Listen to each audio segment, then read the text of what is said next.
அதிகாரிகள் பங்கேற்க உள்ளனர்.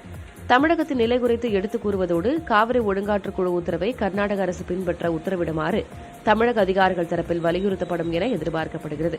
செவ்வாய்க்கிழமை நடைபெற்ற காவிரி ஒழுங்காற்றுக் குழு கூட்டத்தில் இருதரப்பு வாதங்களையும் கேட்ட அதிகாரிகள் தமிழகத்துக்கு 18 நாட்களுக்கு தினமும் வினாடிக்கு 3000 கன அடி நீர் திறக்கும்படி கர்நாடக அரசுக்கு உத்தரவிட்டனர். ஆனால் கர்நாடக அணைகளில் நீர் இல்லை என்பதால் தமிழகத்துக்கு நீர் திறக்க முடியாது என அம்மாநில அரசு மறுப்பு தெரிவித்தது.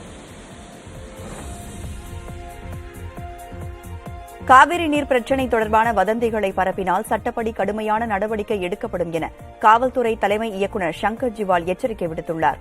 இதுகுறித்து அவர் வெளியிட்டிருக்கும் அறிக்கையில் காவிரி நதிநீர் பிரச்சினை தொடர்பாக சமூக ஊடகங்களில் கர்நாடகாவில் தமிழர்கள் தாக்கப்படுவது போன்ற பழைய வீடியோக்களை சிலர் பரப்பி வருகின்றனர் என சுட்டிக்காட்டியுள்ளார். இதன் காரணமாக சட்டம் ஒழுங்கு பிரச்சினை ஏற்படும் ஆபத்து உள்ளது என்பதால் இதுபோன்ற வதந்திகளை பரப்புவோர் மீது கடுமையான நடவடிக்கை எடுக்கப்படும் என்றும் எச்சரிக்கை விடுத்துள்ளார்.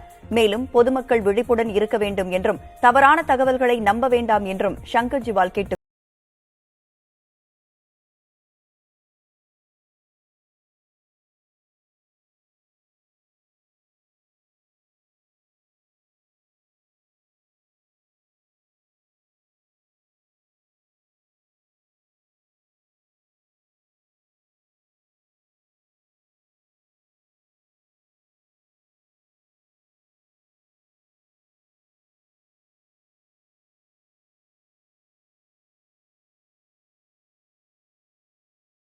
என்றார். சனாதன தர்மத்தின் மிகவும் முக்கியமான பகுதியாக தமிழ்நாடு இருப்பதாகவும் இங்கு ஆயிரக்கணக்கான இடங்கள் சனாதன தர்மத்தின் சான்றுகளாக உள்ளன என்றும் குறிப்பிட்டார். யாரெல்லாம் சனாதனத்தை ஒழிக்க பார்க்கிறார்களோ அவர்கள் எல்லாம் நாட்டை உடைக்க பார்க்கிறார்கள் என்றும் ஆளுநர் ஆர். என். ரவி கூறினார். And anyone who is trying to eradicate it, anyone who is trying to do harm to it, we must realize their agenda is to break this country. Because the core strength of Bharat is Sanatana. So if you want to break this country, strike at the core. தமிழ்நாட்டில் அடுத்த 2 ஆண்டுகளில் 50,000 பேருக்கு அரசு பணி வழங்கப்படும் என்று முதலமைச்சர் மு.க. ஸ்டாலின் தெரிவித்துள்ளார். தமிழ்நாடு அரசு பணியாளர் தேர்வாணையம் மூலம் தேர்வானவர்களுக்கு பணி நியமன ஆணைகளை வழங்கும் நிகழ்ச்சி சென்னை கலைவாணர் அரங்கத்தில் நடைபெற்றது. இதில் 10,205 பேருக்கு பணி நியமன ஆணைகளை முதலமைச்சர் மு.க. ஸ்டாலின் வழங்கி சிறப்புரையாற்றினார். அப்போது பேசிய அவர், அரசு எந்திரம் சரியாக வேலை செய்ய வேண்டும் என்றால் அரசு அலுவலர்கள் அனைவரும் நன்றாக செயல்பட வேண்டும் என்று கூறினார். மத்திய அரசின் அனைத்து போட்டித் தேர்வுகளையும் தமிழில் நடத்த வேண்டும் என்பதை தமிழ்நாடு அரசு தொடர்ந்து வலியுறுத்தி வருவதாக முதலமைச்சர் தெரிவித்தார். அரசுங்கிற மாபெரும் இயந்திரம் சீரிய முறையில் மக்களுக்கு சேவை செய்ய அரசு ஊழியர்களாகிய நீங்கள் ஒவ்வொருவரும் முழு ஈடுபாட்டோடு பங்களிக்கணும்.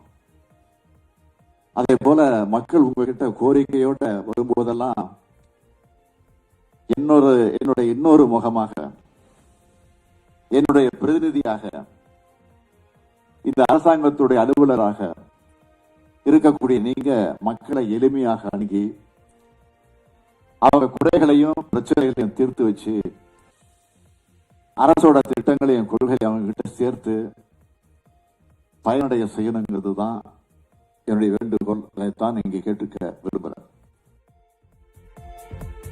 முன்னாள் முதலமைச்சர் ஓ. பன்னீர்செல்வம் மற்றும் அவரது குடும்பத்தினர் மீதான சொத்து குவிப்பு வழக்கு திரும்ப பெறப்பட்டதற்கு எதிராக தாமாக முன்வந்து எடுத்த வழக்கின் விசாரணையை நவம்பர் மாதத்திற்கு சென்னை உயர்நீதிமன்றம் தள்ளி வைத்திருக்கிறது. மேலும் வழக்கு தொடர்பான ஆவணங்களை ஓ. பன்னீர்செல்வம் மற்றும் அவரது குடும்பத்தினருக்கு வழங்கவும் உயர்நீதிமன்ற நீதிபதி ஆனந்த் வெங்கடேஷ் உத்தரவிட்டார். கடந்த 2001ஆம் ஆண்டு முதல் 2006ஆம் ஆண்டு அதிமுக ஆட்சியில் ஓ. பன்னீர்செல்வம் வருவாய்த்துறை அமைச்சராக பதவி வகித்தபோது வருமானத்திற்கு அதிகமாக சொத்து சேர்த்ததாக தமிழ்நாடு லஞ்ச ஒழிப்புத்துறை வழக்கு பதிவு செய்தனர். ஓ. பன்னீர்செல்வம் மற்றும் அவரது மனைவி, மகன், சகோதரர் உள்பட குடும்பத்தினர் மீது தொடரப்பட்ட வழக்கை விசாரித்த சிவகங்கை நீதிமன்றம் லஞ்ச ஒழிப்புத்துறை பரிந்துரையை ஏற்று அவர்களை விடுவித்தது. இந்த உத்தரவை மறு ஆய்வு செய்வது தொடர்பாக சென்னை உயர்நீதிமன்ற நீதிபதி ஆனந்த் வெங்கடேஷ் தாமாக முன்வந்து விசாரித்து வருகிறார். தொடர் விடுமுறை காரணமாக சென்னையிலிருந்து ஏராளமானோர் சொந்த ஊருக்கு புறப்பட்டுச் சென்றனர். இதனால் தாம்பரம், பெருங்களத்தூர் ஆகிய பகுதிகளில் போக்குவரத்து நெரிசல் காணப்பட்டது. மிலாடி நபி, காந்தி ஜெயந்தி, காலாண்டு தேர்வு விடுமுறை என தொடர் விடுமுறை நாட்கள் வருவதையொட்டி சென்னையில் வசிப்போர் சொந்த ஊர் செல்ல ஆர்வம் காட்டி வருகின்றனர். சொந்த ஊர் செல்வதற்காக சிறப்பு பேருந்துகளும் இயக்கப்பட்டு வருகின்றன. அதே சமயம் பலர் சொந்த வாகனங்களில் சொந்த ஊர் நோக்கி சென்ற வண்ணம் உள்ளனர். இதனால் நேற்று மாலை முதல் தாம்பரம் ஜிஎஸ்டி சாலை, குரோம்பேட்டை, பல்லாவரம் உள்ளிட்ட பகுதிகளில் கடும் போக்குவரத்து நெரிசல் காணப்பட்டது. பெருங்களத்தூர் பகுதியில் தற்போது பாலம் கட்டும் பணிகள் நடந்து வருவதாலும் வாகனங்கள் நெரிசலில் சிக்கி மெல்ல மெல்ல ஊர்ந்து சென்றன. இதேபோன்று பெங்களூருவிலிருந்து ஏராளமானோர் சொந்த ஊர் நோக்கி புறப்பட்டுச் சென்றனர். இதன் காரணமாக பெங்களூருவில் உள்ள முக்கிய சாலைகளில் கடும் போக்குவரத்து நெரிசல் காணப்பட்டது. அச்சாலையில் அணிவகுத்து நின்ற வாகனங்களால் பொதுமக்கள் சிரமத்தை எதிர்கொண்டனர்.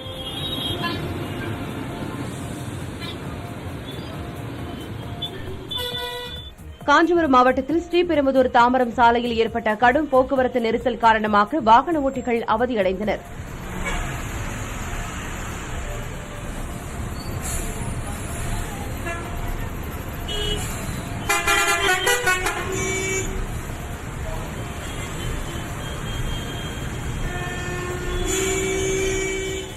தினமும் நிகழும் இந்த பிரச்சினைக்கு தீர்வு காண ஸ்ரீபெரும்புதூர் சாலையில் போக்குவரத்து காவலர்களை நியமிக்க வேண்டும் என வாகன ஓட்டிகள் வலியுறுத்தினர்.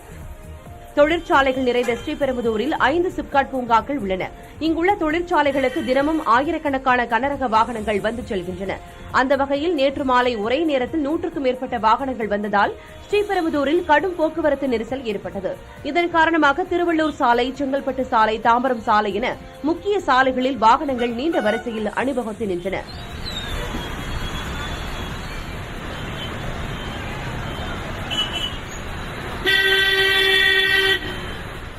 அத்துடன் தொடர் விடுமுறை காரணமாக பலர் சொந்த ஊர் புறப்பட்டுச் சென்றதாலும் போக்குவரத்து நெரிசல் காணப்பட்டது.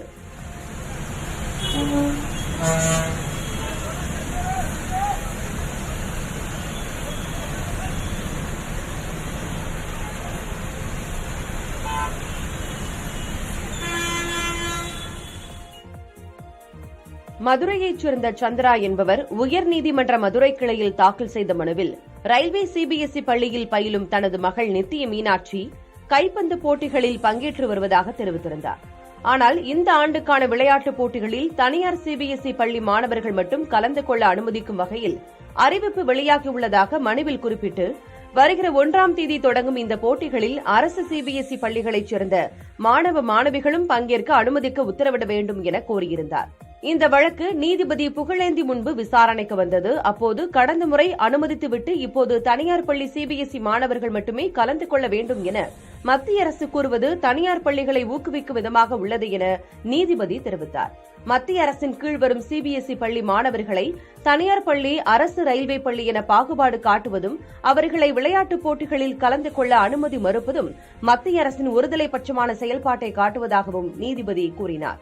சிபிஎஸ்இ வாரிய விளையாட்டுப் போட்டிகளில் அரசு சிபிஎஸ்இ பள்ளிகளில் படிக்கும் மாணவ மாணவிகளும் பங்கேற்க அனுமதிக்க வேண்டும் என உத்தரவிட்ட நீதிபதி வரும் 5ஆம் தேதி வரை அரசு பள்ளி மாணவர்கள் விண்ணப்பிக்க கால அவகாசம் வழங்கி உத்தரவிட்டார்.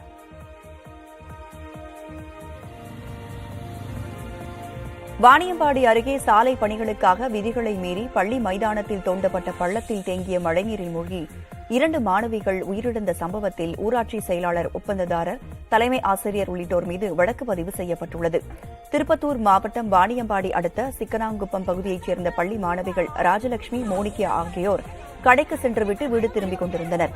அப்போது அரசு உயர்நிலைப் பள்ளி மைதானத்தில் விதிகளை மீறி தோண்டப்பட்ட 12 அடி பள்ளத்தில் தேங்கிய மழைநீரில் விழுந்து 2 சிறுமிகளும் உயிரிழந்தனர். இது தொடர்பாக அவர்களது பெற்றோர் அம்பலூர் காவல் நிலையத்தில் புகார் அளித்தனர். அதன் அடிப்படையில் சிக்கனாங்குப்பம் ஊராட்சி செயலாளர், கிராம நிர்வாக அலுவலர், சாலை அமைக்கும் பணியில் ஈடுபட்ட ஒப்பந்ததாரர், தலைமை ஆசிரியர் மற்றும் ஊராட்சி நிர்வாகிகள் மீது வழக்கு பதிவு செய்யப்பட்டுள்ளது. பள்ளி வளாகத்தில் தோண்ட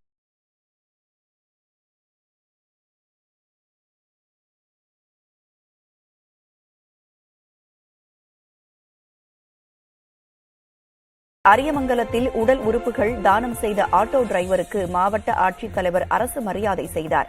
திருச்சி உக்கடை அரியமங்கலத்தில் சேர்ந்த ஆட்டோ ஓட்டுநர் பாபு கடந்த ஞாயிறன்று சாலை விபத்தில் படுகாயமடைந்தார். அருகில் இருந்தவர்கள் அவரை மீட்டு சிகிச்சைக்காக திருச்சி அரசு மருத்துவமனைக்கு அனுப்பி வைத்தனர். அங்கு சிகிச்சை பலனின்றி உயிரிழந்த நிலையில் அவரது உடல் உறுப்புகள் தானம் செய்யப்பட்டன.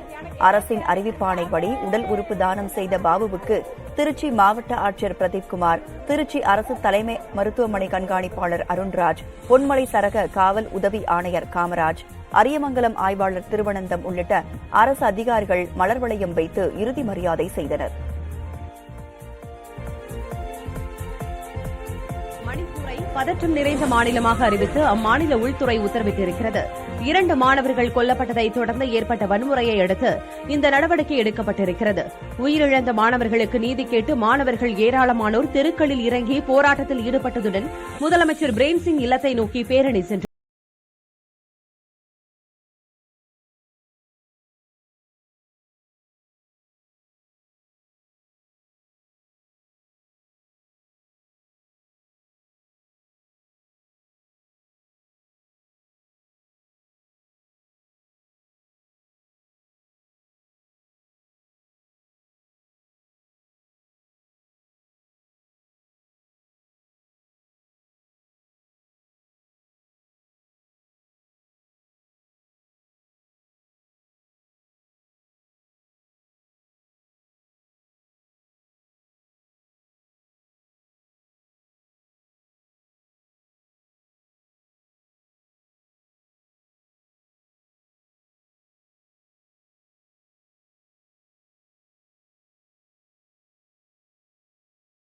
இடம் பிடிக்கும் என கூறினார்.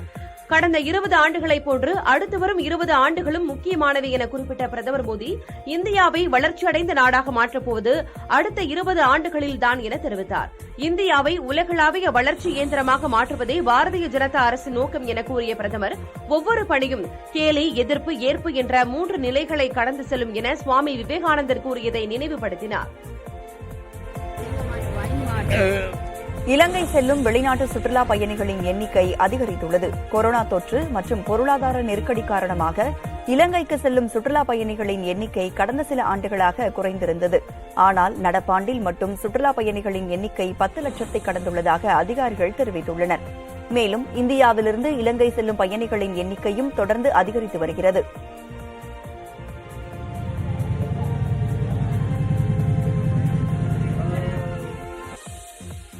இந்தியாவுக்கு எதிராக 3வது ஒருநாள் கிரிக்கெட் போட்டியில் ஆஸ்திரேலிய அணி ஆறுதல் வெற்றி பெற்றுள்ளது. இரு அணிகளுக்கு இடையேயான 3வது மற்றும் கடைசி ஒருநாள் போட்டி ராஜ்காட் மைதானத்தில் நடைபெற்றது. முதலில் பேட்டிங் செய்த ஆஸ்திரேலிய அணியில் வார்னர், மார்ஷ், ஸ்மித், லபுஸ் ஆகிய 4 பேரும் அருமையான ஆட்டத்தை வெளிப்படுத்தி அரை சதம் அடித்தனர். 50 ஓவர்கள் முடிவில் 7 விக்கெட்டுகளை இழந்த ஆஸ்திரேலியா 352 ரன்கள் குவித்தது. இந்திய அணி தரப்பில் பும்புரா 3 விக்கெட்டுகளையும் குல்தீப் யாதவ் 2 விக்கெட்டுகளையும் கைப்பற்றினர். தொடர்ந்து களமிறங்கிய இந்திய அணி 49.4 ஓவர்களில் அனைத்து விக்கெட்டுகளையும் இழந்து 286 ரன்கள் மட்டுமே எடுத்து 66 ரன்கள் வித்தியாசத்தில் தோல்வியை தழுவியது. இதன் மூலம் கடைசி போட்டியில் ஆஸ்திரேலிய அணி ஆறுதல் வெற்றி பெற்றது. 3 போட்டிகள் கொண்ட தொடரில் முதல் 2 போட்டிகளையும் வென்ற இந்தியா 2-1 என்ற கணக்கில் தொடரை வென்றுள்ளது. மத்திய மாநில அரசுகள் பிளாஸ்டிக் தடை உத்தரவை அமல்படுத்துவதில் ஆமை வேகத்தில் செயல்படுவதாக சென்னை உயர்நீதிமன்றம் அதிருப்தி தெரிவித்துள்ளது. தமிழகத்தில் பிளாஸ்டிக் தடை உத்தரவை மறு ஆய்வு செய்யக்கோரி பிளாஸ்டிக் உற்பத்தியாளர்கள் தொடர்ந்த வழக்கு நீதிபதிகள் எஸ். வைத்தியநாதன், PT ஆஷா அமர்வு முன்பு விசாரணைக்கு வந்தது. அப்போது பிறப்பித்த உத்தரவில் பிளாஸ்டிக் பயன்பாட்டை ஊக்குவிக்கும் வகையில் ரயில்வே நிர்வாகம் செயல்படுவதாக அதிருப்தி தெரிவித்தனர். புதிதாக அறிமுகப்படுத்திய வந்தே பாரத் ரயிலில் அதிக அளவில் பிளாஸ்டிக் பொருட்களை பயன்படுத்துவதாக நீதிமன்றத்தின் கவனத்திற்கு கொண்டுவரப்பட்டதாக குறிப்பிட்ட நீதிபதிகள், பிளாஸ்டிக் பயன்பாட்டை தடுக்க முன்மாதிரியாக செயல்பட வேண்டிய ரயில் நிர்வாகம் அதை கடைபிடிக்கவில்லை என கூறினர். பிளாஸ்டிக் பயன்பாட்டை தடுப்பது குறித்து எடுக்கப்பட்டுள்ள நடவடிக்கைகள் குறித்து அறிக்கை தாக்கல் செய்யவும் ரயில்வே நிர்வாகத்திற்கு நீதிபதிகள் உத்தரவிட்டனர். மேலும் வர்த்தக நிறுவனங்கள் அனைத்தும் அதிக அளவில் பிளாஸ்டிக்கை பயன்படுத்துவதாக கூறிய நீதிபதிகள், இது தொடர்பாக மத்திய மாநில அரசுகள் நடவடிக்கை எடுக்க வேண்டும் என்றும் பிளாஸ்டிக் தடை உத்தரவை அமல்படுத்துவது ஆமை வேகத்தில் உள்ளதாகவும் கருத்து தெரிவித்தனர்.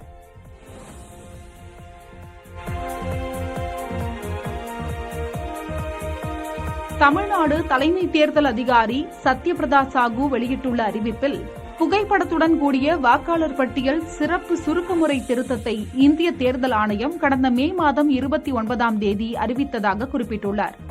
தற்போது வாக்காளர் பட்டியல் சிறப்பு சுருக்கமுறை திருத்தத்தின் அட்டவணை மாற்றி அமைக்கப்பட்டுள்ளதாக தெரிவித்த அவர், ஒருங்கிணைந்த வரைவு வாக்காளர் பட்டியல் அடுத்த மாதம் 17ஆம் தேதிக்கு பதிலாக அடுத்த மாதம் 27ஆம் தேதி வெளியாகும் என குறிப்பிட்டுள்ளார்.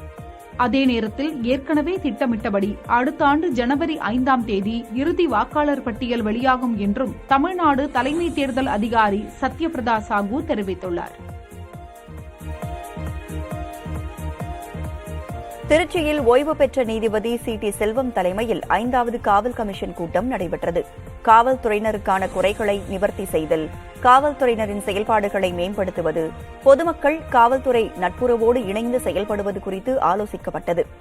மேலும் போதைப் பொருட்கள் விற்பனையை தடுப்பதில் அதீத கவனம் செலுத்த வேண்டும், பாதுகாப்பு பணிகளில் ஈடுபடும் காவல்துறையினருக்கான தேவைகளை அறிந்து அவர்களின் மனுக்களுக்கு உயரதிகாரிகள் உடனுக்குடன் நடவடிக்கைகள் எடுக்க வேண்டும் என ஆணையத்தின் சார்பில் காவல்துறை அதிகாரிகளுக்கு அறிவுறுத்தப்பட்டது. இந்த குழுவில் உறுப்பினர்களான ஓய்வு பெற்ற IAS அதிகாரி கே. அலாவுதீன், ஓய்வு பெற்ற IPS அதிகாரி கே. ராதாகிருஷ்ணன், ADGP மகேஷ்குமார் அகர்வால், மத்திய மண்டலம் முழுவதும் உள்ள ஆட்சியர்கள் மற்றும் மூத்த அதிகாரிகள் கூட்டத்தில் கலந்து கொண்டனர். மேலும் திருச்சி மண்டல காவல்துறை தலைவர், திருச்சி மாநகர காவல் ஆணையர் உள்ளிட்ட காவல் அதிகாரிகளும் நிகழ்ச்சியில் கலந்து கொண்டனர்.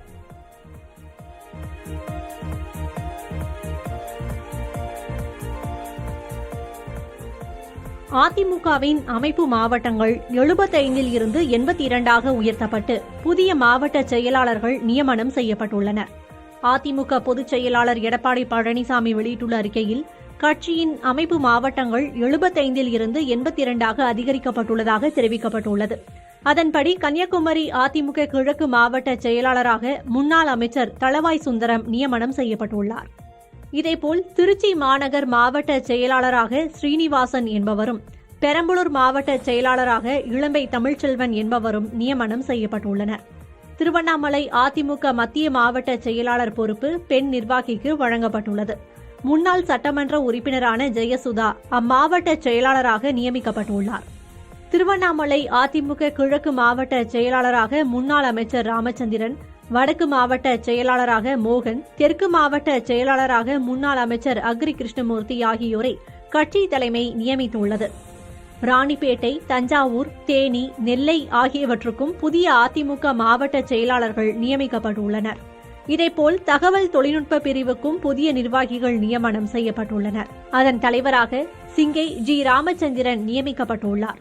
தகவல் தொழில்நுட்ப பிரிவு செயலாளராக ராஜ் சத்தியனை அதிமுக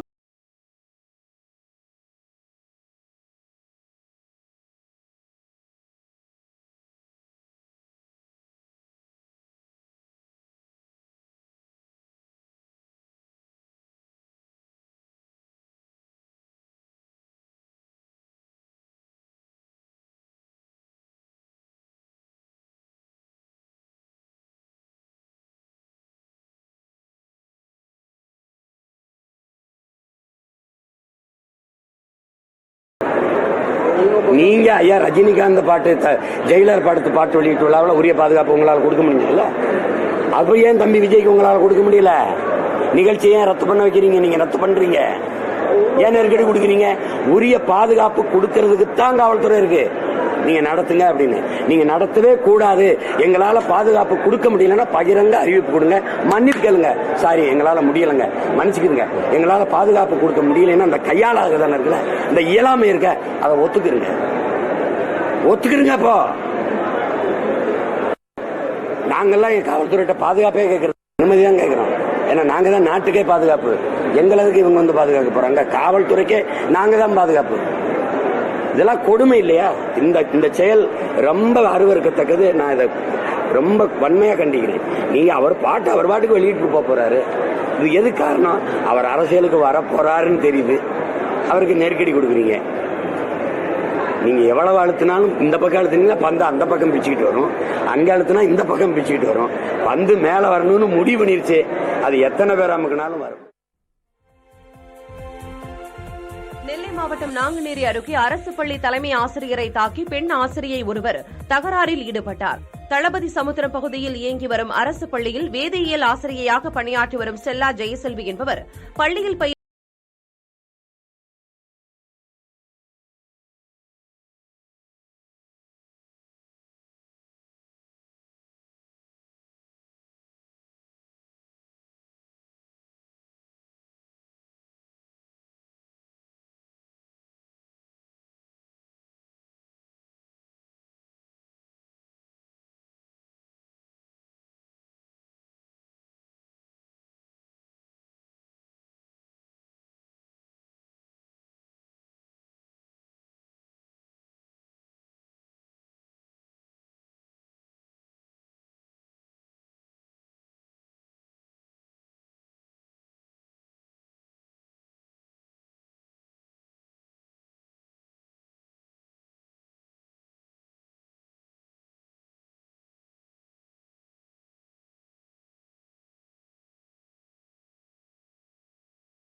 மாதத்தில் பக்தர்களின் பயன்பாட்டுக்கு கொண்டுவரப்படும் என அரசு தரப்பில் தெரிவிக்கப்பட்டது.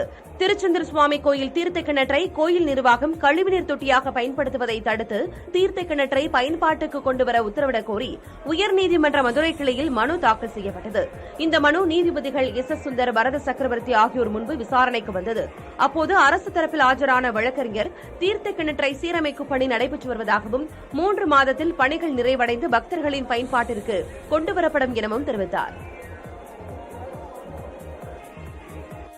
நாடு முழுவதும் டெங்கு காய்ச்சல் பரவி வருவதை தடுக்கும் வகையில் டெல்லியில் உயர்மட்ட அதிகாரிகளுடன் மத்திய அமைச்சர் மன்சுக் மாண்டவியா ஆலோசனை மேற்கொண்டார். இதனையடுத்து டெங்கு காய்ச்சல் தடுப்புக்காக மாநில அரசுகள் மேற்கொள்ள வேண்டிய வழிகாட்டி நெறிமுறைகளை அவர் வெளியிட்டுள்ளார். அதில் டெங்கு காய்ச்சல் பரவல் தொடர்பாக கண்காணிப்பை தீவிரப்படுத்த வேண்டும் எனவும், காய்ச்சலால் பாதிக்கப்படுபவர்களுக்கு உரிய சிகிச்சை அளிப்பதன் மூலம் இறப்புகளை தடுக்கலாம் என்றும் அறிவுறுத்தப்பட்டிருக்கிறது. டெங்கு காய்ச்சலை முன்கூட்டியே கண்டறிவதற்கான ஆன்டிஜென் சோதனை கருவிகள் மற்றும் பூச்சிக்கொல்லி மருந்துகளை கொள்முதல் செய்து டெங்கு கொசு உற்பத்தியை தடுக்க நடவடிக்கை எடுக்க வேண்டும் என்று தெரிவிக்கப்பட்டிருக்கிறது. மேலும் பூச்சியியல் நிபுணர்களை பணியமர்த்தி ஆலோசனை பெற்று நடவடிக்கை எடுக்கவும் மத்திய சுகாதாரத்துறை அமைச்சர் அறிவுறுத்தியுள்ளார்.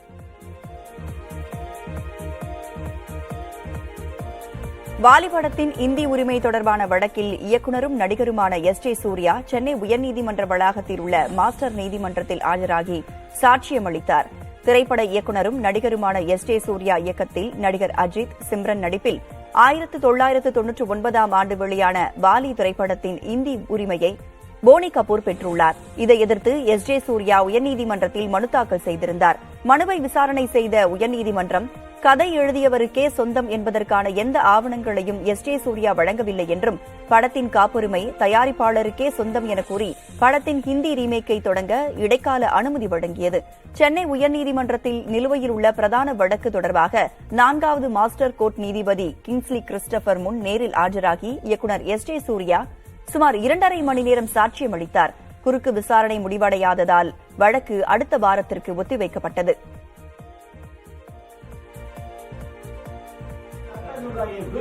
மக்கள் பணிகளை முறையாக செய்யவில்லை என்றால் நீதிமன்றம் மூலம் கடும் நடவடிக்கைகள் எடுக்கப்படும் என உசிலம்பட்டி நகராட்சிக்கு அத்தொகுதி எம்எல்ஏ எச்சரிக்கை விடுத்துள்ளார்.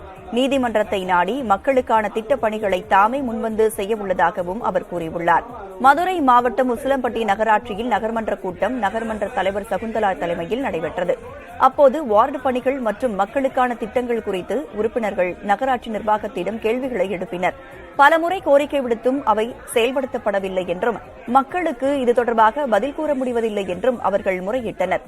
கூட்டத்தில் சிறப்பு விருந்தினராக கலந்து கொண்ட உசிலம்பட்டி தொகுதி சட்டமன்ற உறுப்பினர் ஐயப்பன் நகராட்சி நிர்வாகத்தை கண்டித்ததோடு மக்கள் வளர்ச்சிப் பணிகளை முறையாக செய்ய அறிவுறுத்தல் வழங்கினார்.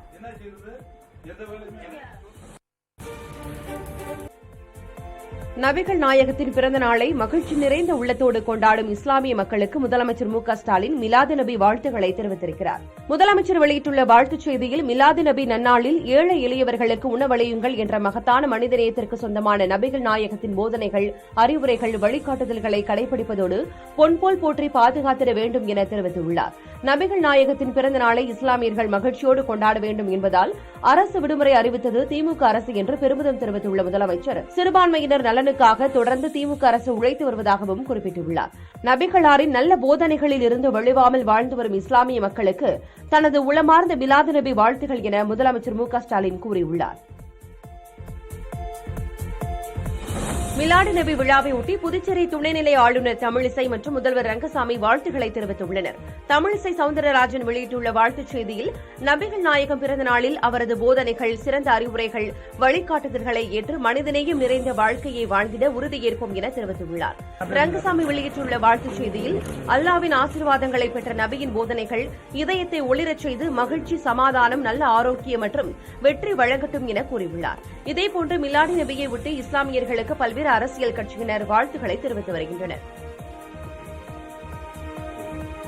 காய்ச்சல் காரணமாக மருத்துவமனையில் அனுமதிக்கப்பட்டுள்ள விசிக தலைவர் திருமாவளவன் உடல்நலம் குறித்து பல்வேறு தலைவர்கள் நலம் விசாரித்தனர். வரும் 30ஆம் தேதி வரை ஓய்வில் இருக்க திருமாவளவனுக்கு மருத்துவர்கள் அறிவுறுத்தியிருக்கும் நிலையில் அவருடைய உடல்நலம் குறித்து அதிமுக பொதுச் செயலாளர் எடப்பாடி பழனிசாமி தொலைபேசி மூலமாக நலம் விசாரணை செய்தார். மதிமுக பொதுச் செயலாளர் வைகோ, மக்கள் நீதி மய்யம் நிறுவன தலைவர் கமல்ஹாசன் மற்றும் அமமுக பொதுச் செயலாளர் டிடிவி தினகரன், வி.கே. சசிகலா உள்ளிட்டவர்கள் தொலைபேசி மூலமாக உடல்நலம் குறித்து விசாரித்தனர்.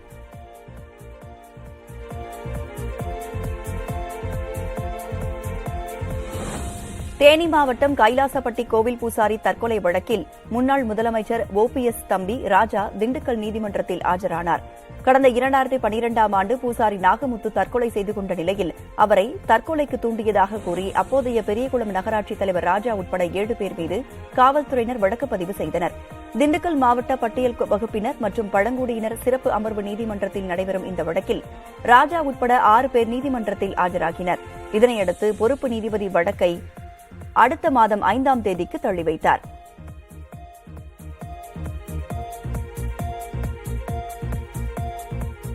இசை நிகழ்ச்சிக்காக பெற்ற முன்படத்தை இசையமைப்பாளர் AR ரஹ்மான் திருப்பி அளிக்கவில்லை என சென்னை காவல் ஆணையர் அலுவலகத்தில் புகார் அளிக்கப்பட்டுள்ளது. இந்த புகாருக்கு AR ரஹ்மான் தரப்பில் மறுப்பு தெரிவிக்கப்பட்டுள்ளது. இந்திய அறுவை சிகிச்சை மருத்துவ சங்கம் சார்பில் அளித்த புகார் மனுவில் கடந்த 2018ஆம் ஆண்டு டிசம்பர் மாதம் நடைபெற்ற மாநாட்டில் AR ரஹ்மான் கலந்து கொள்வதாக கூறியதாகவும், ஆனால் கடைசி நேரத்தில் அவரால் கலந்து கொள்ள முடியவில்லை என்றும் தெரிவிக்கப்பட்டுள்ளது. அப்போது நிகழ்ச்சியில் பங்கேற்பதற்காக 29,50,000 ரூபாய் முன்பணமாக வழங்கப்பட்டதாகவும், அதனை AR ரஹ்மான் சார்பில் காசோலை மூலம் திருப்பி அளித்தபோது அது வங்கியில் செல்லுபடியாகவில்லை எனவும் குறிப்பிடப்பட்டுள்ளது. அதன் பிறகு பலமுறை தொடர்பு கொண்டும் AR ரஹ்மான் சார்பில் எந்த பதிலும் அளிக்கவில்லை என புகார் மனுவில் இந்திய அறுவை சிகிச்சை மருத்துவ சங்கம் கூறியுள்ளது. இதனிடையே 3 கோடி ரூபாய்க்கு நிகழ்ச்சியை நடத்த திட்டமிட்டதாகவும், ஆனால் நடத்த முடியாத சூழல் ஏற்பட்டதால் முன்படத்தை திருப்பி அளித்ததாகவும் AR ரஹ்மானின் செயலாளர் செந்தில் வேலவன் தெரிவித்துள்ளார். காசோலை திரும்பியது உண்மைதான், அதற்கு மாற்றாக பணத்தை நேரடியாக திருப்பிக் கொடுத்ததாகவும் அவர் கூறியுள்ளார்.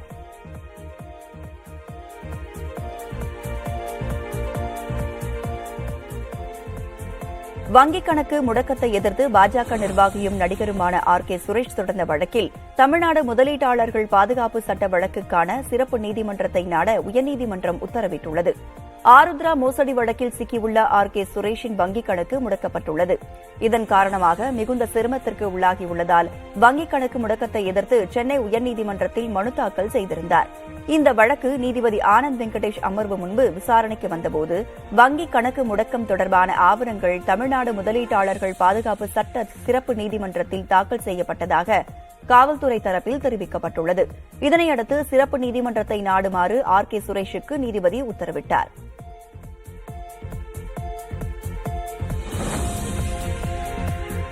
செங்கல்பட்டு மாவட்டம் மறைமலை நகரில் உள்ள தனியார் வாகன உதிரிப்பாகங்கள் தொழிற்சாலையில் பயங்கர தீ விபத்து ஏற்பட்டது. இந்த தீ விபத்தில் பல லட்சம் ரூபாய் மதிப்பிலான பொருட்கள் எரிந்து சேதமாகின.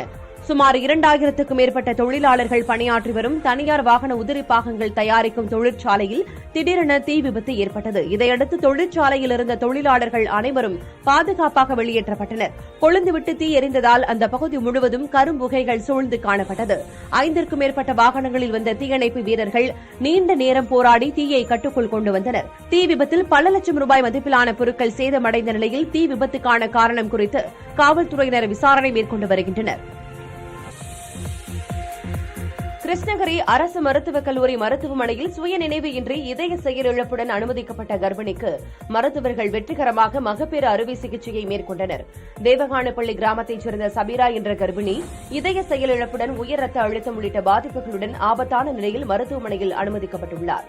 இவருக்கு கிருஷ்ணகிரி அரசு மருத்துவக் கல்லூரி மருத்துவர்கள் 35 நாட்களுக்கு மேலாக செயற்கை சுவாசம் அளித்து சிகிச்சையை தொடர்ந்து வந்துள்ளனர்.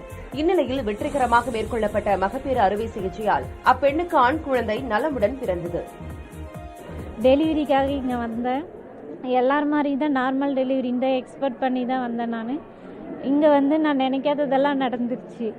அப்புறமா டெலிவரி டைமில் ஓவர் ப்ளீடிங் ஆயிடுச்சு. பிளட் லெவல் ரொம்ப கம்மியாயிடுச்சு.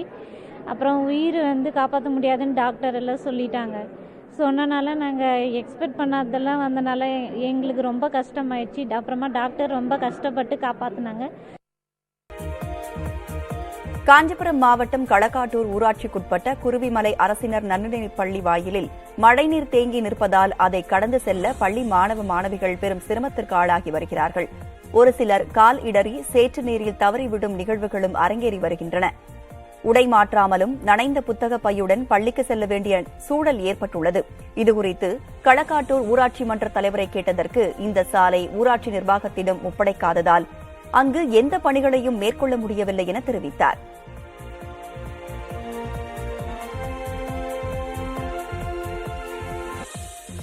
மயிலாடுதுறை மாவட்டம் சீர்காழி அருகே அரசு பள்ளியில் ஒரே நேரத்தில் 7 ஆசிரியர்கள் விடுமுறையில் சென்றதால் மாணவர்கள் பாதிக்கப்பட்டனர். தேர்வு நடைபெறும் சமயத்தில் ஆசிரியர்கள் ஒரே நேரத்தில் பணிக்கு வராதது குறித்து பெற்றோர்கள் கேள்வி எழுப்பியிருக்கிறார்கள். சீர்காழி அடுத்த வைத்தீஸ்வரன் கோவில் பகுதியில் செயல்பட்டு வரும் அரசு மேல்நிலைப் பள்ளியில் தலைமை ஆசிரியராக பணியாற்றி வந்த பிச்சைமணி என்பவர் பணி மாறுதல் பெற்று வேறு பள்ளிக்கு சென்றுள்ளார்.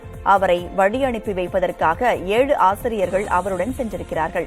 காலாண்டு தேர்வு நடைபெறும் நேரத்தில் ஒரே நாளில் 7 ஆசிரியர்கள் திடீரென பள்ளிக்கு வராத காரணத்தால் மாணவர்கள் சிரமம் அடைந்தனர். தகவல் அறிந்து வந்த மாணவர்களின் பெற்றோர் பள்ளி முன்பு கண்டன முழக்கம் எழுப்பி தர்ணாவில் ஈடுபட்டனர். சம்பவம் தொடர்பாக மாவட்ட கல்வி அதிகாரிகளிடம் கேட்டபோது ஒரே நேரத்தில் 7 ஆசிரியர்கள் பள்ளி வராதது குறித்து விளக்கம் கேட்கப்பட்டுள்ளதாக, அதன் அடிப்படையில் நடவடிக்கை எடுக்கப்படும் எனவும் கூறினார்.